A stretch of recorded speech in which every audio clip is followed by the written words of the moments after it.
Hello viewers, কেমন আছেন আপনারা? আশা করি সবাই অনেক ভালো আছেন। আজ আবারও নতুন আরেকটি ভিডিও নিয়ে আপনাদের সামনে হাজির হলাম আমি। আপনি কি আপনার মেশিনে কোনো রকম প্রোটেকশন ছাড়াই আপনার স্ত্রীর সাথে মিলন করতে চান? আপনি মিলন করার পর বউ যেন গর্ভবতী না হয়। আপনি কি দিনের পর দিন কোনো রকম প্রোটেকশন না নিয়েই বউকে করতে চান? যদি আপনি মন খুলে নিশ্চিন্তে দিনের পর দিন করতে চান, তাহলে এই ভিডিওটি আপনার জন্য। আজকে আমি আপনাদেরকে জানাবো যে কোনো ধরনের কন্ডম কিংবা পিল ব্যবহার না করেই কিভাবে মিলন করলে স্ত্রী গর্ভবতী হবে না। অনেক দিন ধরেই ভাবছিলাম এমন একটি ভিডিও বানাবো।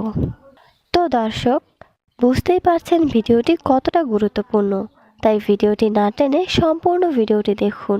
আশা করি অনেক উপকার পাবেন। অনেকেই আমাকে কমেন্টের মাধ্যমে জানিয়েছে যে অনেকের সহবাসের সময় কন্ডম ব্যবহার করলে ভালো লাগে না। আবার অনেক মহিলা দর্শকই কমেন্ট করে থাকেন যে মিলন করার পর পিল খেলে তাদের বমি বমি ভাব হয়, আবার কারো কারো মাথা ঘোরে। আপনারা যারা স্ত্রীর সাথে মিলনের পর স্ত্রীর অঙ্গের ভেতরেই মাল ফেলে মজা নিতে চান, তাদের জন্য আজকে অসাধারণ দুটি পদ্ধতির কথা বলবো। বন্ধুরা, পদ্ধতিগুলো বলার আগে আমার ভিডিওটিতে একটি লাইক দিন, তাহলে আমি খুশি হব। নতুন পদ্ধতিটা হচ্ছে অনেকটা হাত দিয়ে আউট করার মতো।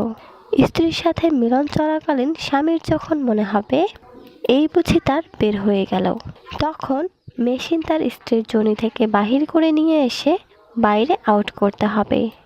এই পদ্ধতিতে হয়তো আপনি ভিতরে আউট করার চেয়ে একটু কম তৃপ্তি বা কম মজা পাবেন, কিন্তু আপনার স্ত্রী গর্ভবতী হওয়া থেকে বিরত থাকবে। এই পদ্ধতিটি কাজ করবে 80 ভাগ। অধিকাংশ পুরুষরাই আউট করার সময় হলে নিজেকে সামলাতে পারে না, অনেকের পা কাঁপতে থাকে, তাই বেশিরভাগ ক্ষেত্রে বীর্য কয়েক ফোঁটা স্ত্রীর অঙ্গে পড়ার আশঙ্কা থেকেই যায়। এই পদ্ধতিটি বহুকাল আগ থেকেই, কন্ডম কিংবা পিল তৈরি হওয়ার আগ থেকেই পুরুষরা ব্যবহার করে আসছে। এই পদ্ধতিতে প্রাচীনকাল থেকে বংশবৃদ্ধি সীমিত আকারে রেখে আসছিল। এই পদ্ধতি শুধুমাত্র তারাই ব্যবহার করবেন যাদের স্ত্রী মিলনের পর গর্ভবতী হয়ে গেলেও কোনো সমস্যা হবে না, কেননা বীর্যপাত স্ত্রীর অঙ্গের ভেতরে হওয়ার সম্ভাবনা থেকেই যায় এই পদ্ধতিতে। দ্বিতীয় যে পদ্ধতিটা বলবো সেটা সবথেকে সহজ এবং আনন্দদায়ক একটি পদ্ধতি। এটা হচ্ছে স্ত্রীর মাসিক শেষ হবার পর নিরাপদ দিনগুলোতে মিলন করা। এ বিষয়ে পরবর্তীতে আমি একটি ভিডিও দেব। ভিডিওটি দেখতে চাইলে আমার সাথে থাকুন।